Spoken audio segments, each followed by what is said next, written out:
अरे हद हो गई। क्या जिंदगी भर अब सास ससुर की सेवा ही करते रहेंगे हम लोग? अब तक माँ जी स्वस्थ थीं तो सब कुछ ठीक चल रहा था, पर अब माँ जी ने बिस्तर पकड़ लिया है। उनकी सेवा भी हमें करनी पड़ती है। अब 3 बेटे हैं तो माँ बाबूजी का बोझ भी तीनों पर बराबर पड़ना चाहिए। जब हर चीज का बंटवारा कर ही रहे हैं तो माँ बाबूजी के रहने का बंटवारा भी लगे हाथ कर ही लेते हैं। बड़ी बहू अंजना बोली तो मंजली बहू संगीता ने भी उसका साथ दिया। हाँ भाभी, बिल्कुल सही कह रही हैं आप। माँ बाबूजी का बंटवारा 3-3 महीने के लिए कर लेते हैं। पहले के 3 महीने आप उन्हें रख लेना, शुरुआत आपसे ही करेंगे। इतनी बात सुनकर बड़ी बहू भड़क उठी और बोली, शुरुआत मुझसे क्यों? तुम भी तो पहले उन्हें रख सकती हो ना। तभी बड़ा बेटा धीरज बोला, अरे अब इसमें झगड़ा करने वाली कौन सी बात हो गई? मेरी अमित से बात हो गई है, वो भी कल यहां पहुंच जाएगा। जो भी तय करना है हम सब मिलकर कल ही करेंगे। बल्कि मैं तो कहता हूं कि माँ जी और बाबूजी के नाम की पर्ची निकाल लेते हैं। जिनके हिस्से में उनका नाम आएगा वही उन्हें पहले 3 महीने रखेगा। घर के बरामदे में टहल रहे कैलाश नाथ जी अपने बेटे बहुओं की सारी बातें सुन रहे थे। अपने कमरे में जाकर अपनी पत्नी रीमा से बोले, देख रही हो रीमा, ये वही बेटे हैं जो कभी बचपन में इस बात की पर्ची डालते थे कि मां के साथ कौन सोएगा। अब हमारे वही बेटे हम लोगों के नाम की वो पर्ची निकालेंगे कि जिसके हिस्से में हमारा नाम आएगा वो हम लोगों को पहले रखेगा, क्योंकि कोई भी हमें रखना नहीं चाहता। अब क्या यही दिन देखने बाकी रह गए थे इस उम्र में? वैसे भी इन दोनों बेटे और बहुओं के झगड़े तो इतने दिनों से देख ही रहे थे। अब तक तो केवल संपत्ति और जायदाद का बंटवारा करने की बातें चल रही थी, लेकिन उन सब से भी इनका मन नहीं भरा। तो अब अपने माँ बाप को भी बांटने पर आ गए हैं ये बेटे। क्या इसी दिन के लिए हमने इन बेटों को पाल पोस कर पढ़ा लिखा कर अपने पैरों पर खड़ा किया था कि शादी के बाद ये बेटे अपनी पत्नियों की हाँ में हाँ मिलाकर हमारा जीना दुश्वार कर देंगे? अपने पति कैलाश नाथ जी की बात सुनकर रीमा जी बोली, अजी चिंता तो मुझे भी बहुत हो रही है, लेकिन जब अपनी औलाद ही खोटे दिल की हो तो किया भी क्या जा सकता है। आप सब्र रखिए, भगवान सब ठीक करेगा। बेवजह चिंता मत कीजिए, मैं तो पहले ही बीमार पड़ी हूं। अगर आपको कुछ हो गया तो आपका ख्याल कौन रखेगा? व्हील चेयर पर बैठी हुई रीमा जी लड़खड़ाती आवाज में बोली, लेकिन मुझसे ये सब अब बर्दाश्त नहीं हो रहा रीमा। हमारे बच्चे हमारे भाग्य का फैसला अब पर्चे बनाकर करेंगे। पता नहीं भगवान ने हमारे भाग्य में और क्या क्या देखना लिखा है।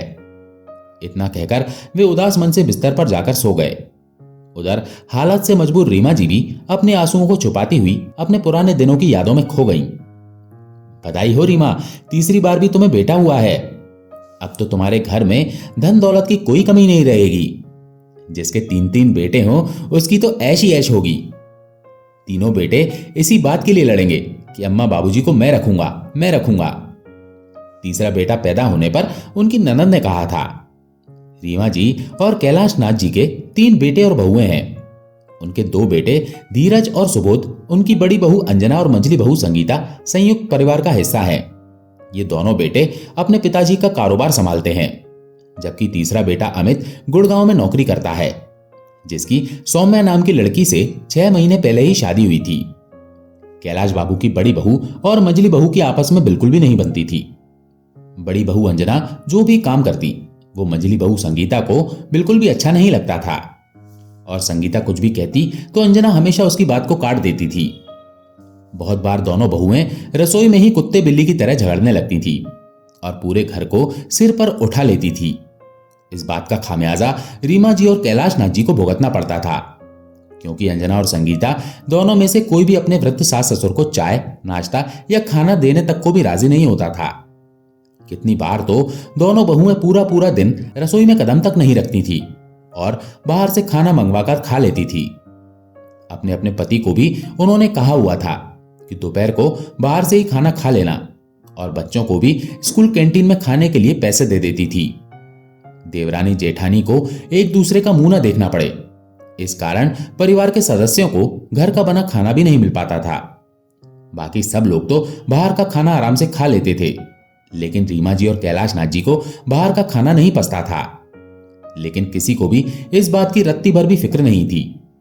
रीमा जी खुद ही इस अधेड़ उम्र में रसोई में जाती और अपने और कैलाश जी के लिए कुछ हल्का फुल्का खाना जैसे दलिया खिचड़ी बनाकर ले आती।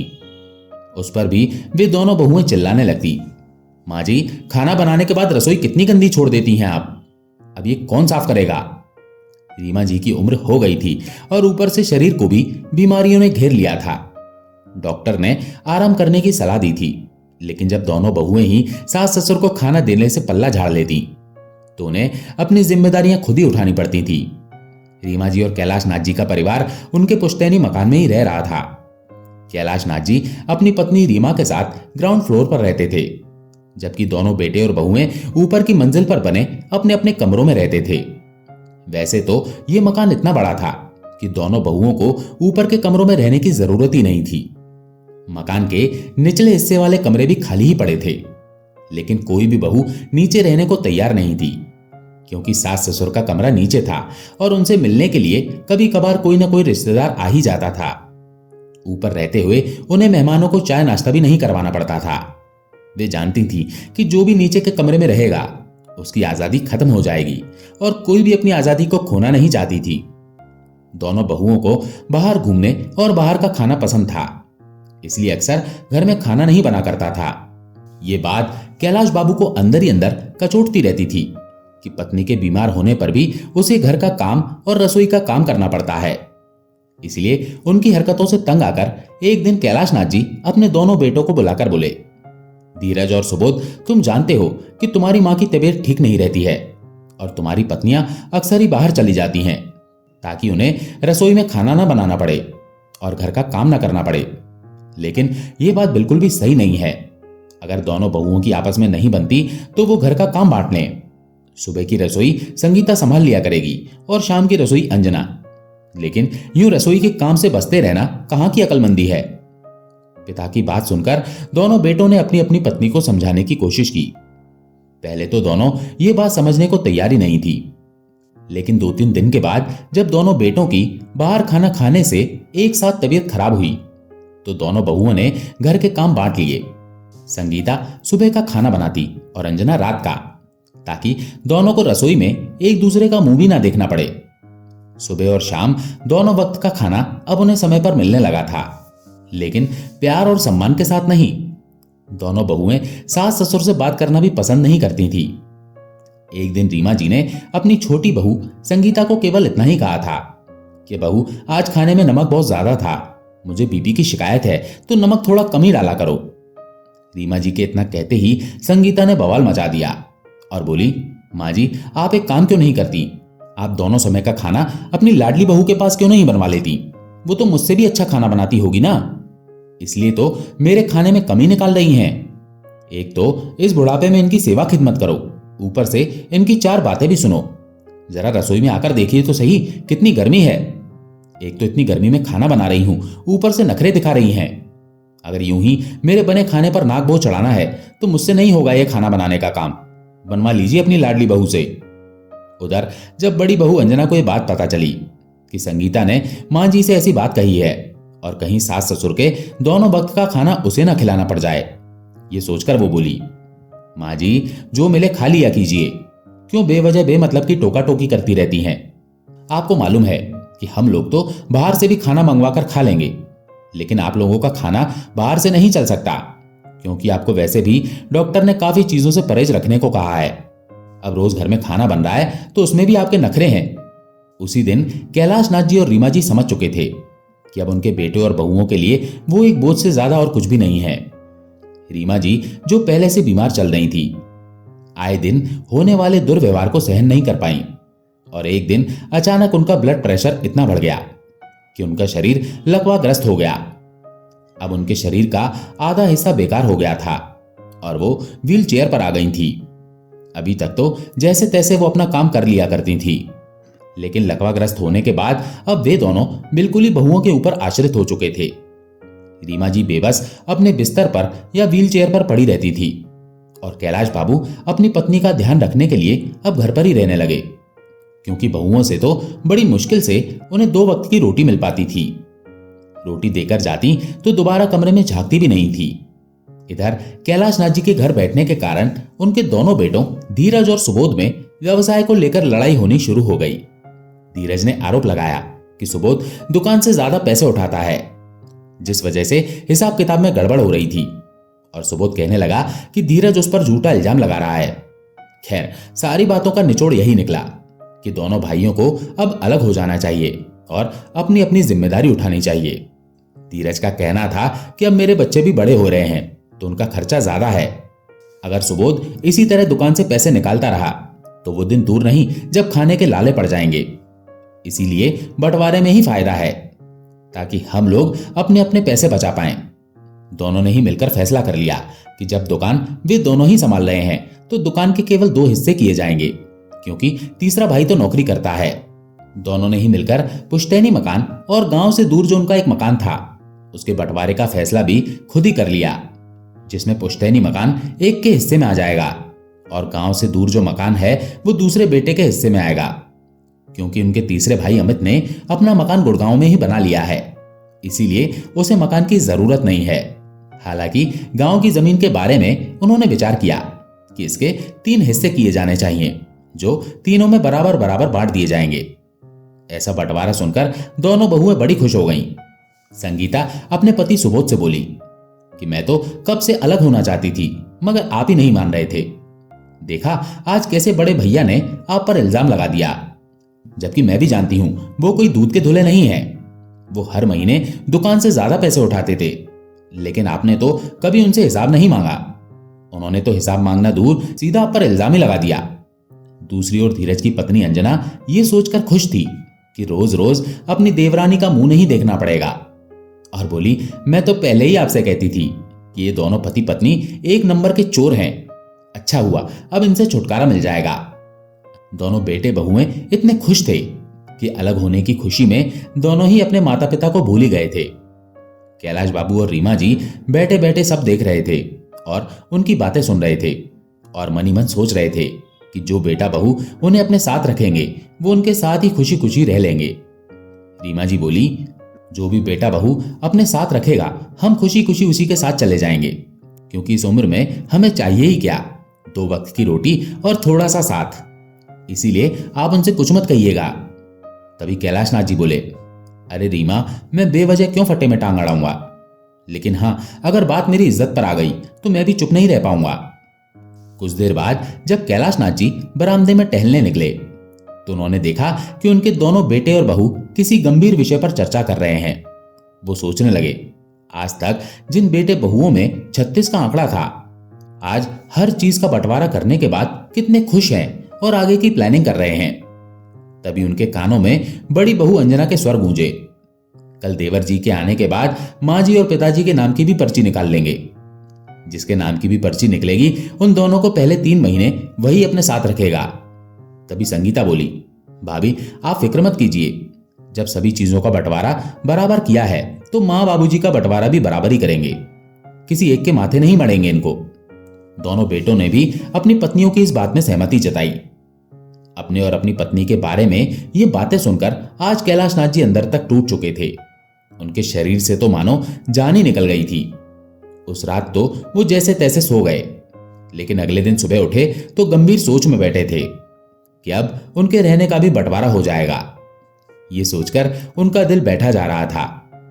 उसी समय उनका सबसे छोटा बेटा अमित भी अपनी पत्नी के साथ घर पहुंच गया और सीधा अपने माँ बाबूजी से मिलने के लिए उनके कमरे में आया, और अपनी माँ को ऐसी हालत में देखकर परेशान हो गया और अपने पिता से कहने लगा, बाबूजी 1 सप्ताह हो गया माँ को बीमार हुए, लेकिन आपने मुझे फोन करके भी नहीं बताया। ये तो कल बड़े भैया का फोन आया था, तब मुझे माँ की हालत के बारे में मालूम पड़ा। कैलाश नाथ जी बोले, बेटा मुझे मालूम था कि तू नौकरी में बहुत व्यस्त रहता है, इसलिए तुझे परेशान करना उचित नहीं समझा। सुबह के 10 बज चुके थे, लेकिन अभी तक किसी ने नाश्ता नहीं किया था। ये जानकर अमित की पत्नी सौम्या रसोई में सबके लिए नाश्ता बनाने चली गई और थोड़ी देर में माँ बाबूजी के लिए गर्मा गर्म नाश्ता बनाकर ले आई और रीमा जी को अपने हाथों से खिलाने लगी। उसी समय धीरज और सुबोध भी अपनी अपनी पत्नियों के साथ कैलाश जी के कमरे में पहुंच गए और एक दिन पहले संपत्ति के बंटवारे के विषय में जो फैसला उन्होंने लिया था उसे बता दिया।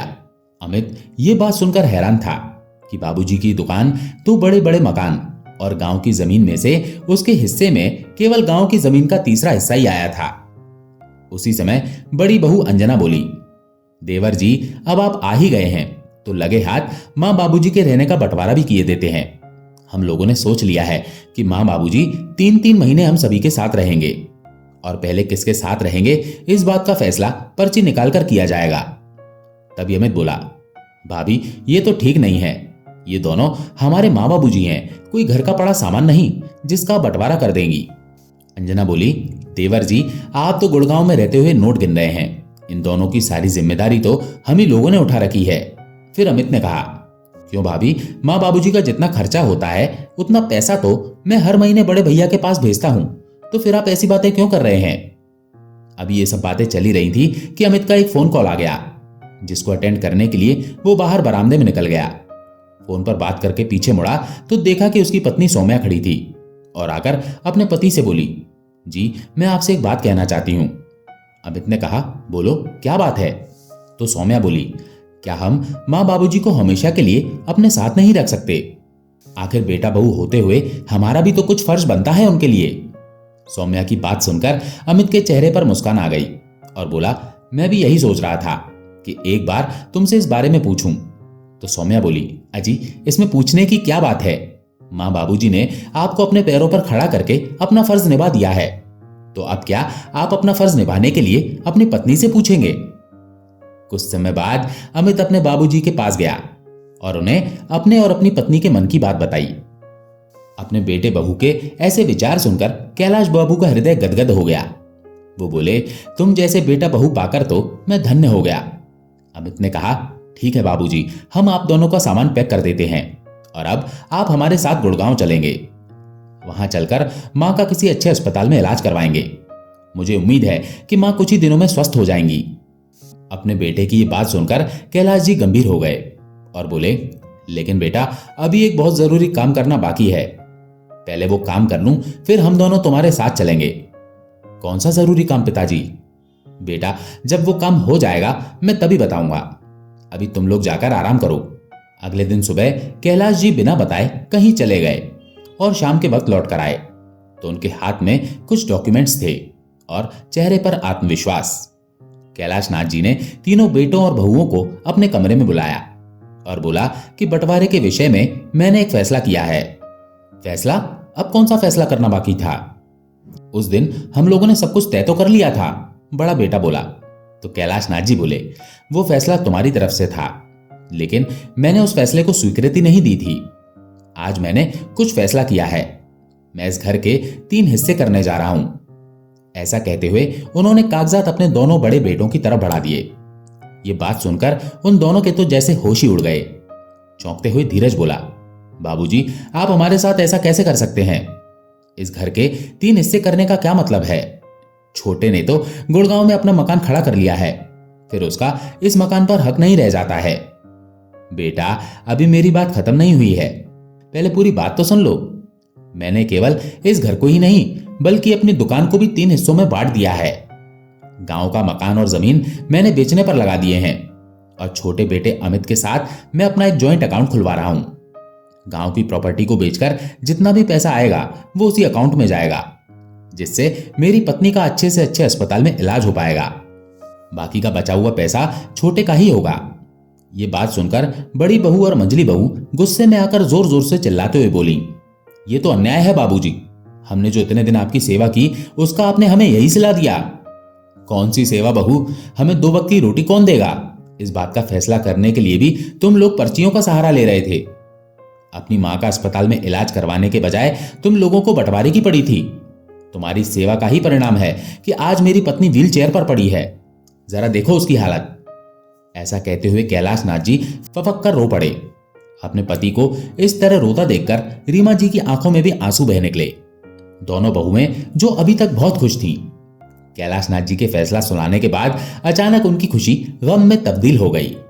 तभी छोटे बेटे अमित ने कहा, बाबूजी हमें जायदाद में से 1 पैसा भी नहीं चाहिए, हमें बस आप लोगों का आशीर्वाद चाहिए और उम्र भर के लिए आपका साथ चाहिए। फिर कैलाश नाथ जी बोले, लेकिन बेटा मैं देना चाहता हूं और तुम मना नहीं करोगे। अगले दिन सुबह कैलाश नाथ जी और रीमा जी अपने छोटे बेटे और बहू के साथ गुड़गांव के लिए निकल गए। वहां अमित अपनी मां रीमा को एक अच्छे से डॉक्टर के पास ले गया। डॉक्टर ने कुछ दवाइयों के साथ स्पेशल डाइट और खास तरह की एक्सरसाइज बताई। सौम्या ने सब कुछ अच्छे से समझ लिया और अपनी सासू माँ की सेवा करने में दिन रात एक कर दिया। कुछ ही दिनों में रीमा जी बिल्कुल ठीक हो गईं। कलयुग के श्रवण कुमार और उसकी संस्कारी पत्नी ने आज अपने माता पिता का बुढ़ापा सुधार दिया था। तो दोस्तों, आपको ये कहानी कैसी लगी कमेंट करके जरूर बताएं। कहानी अच्छी लगी हो तो वीडियो को लाइक करके शेयर एंड सब्सक्राइब जरूर करें। धन्यवाद।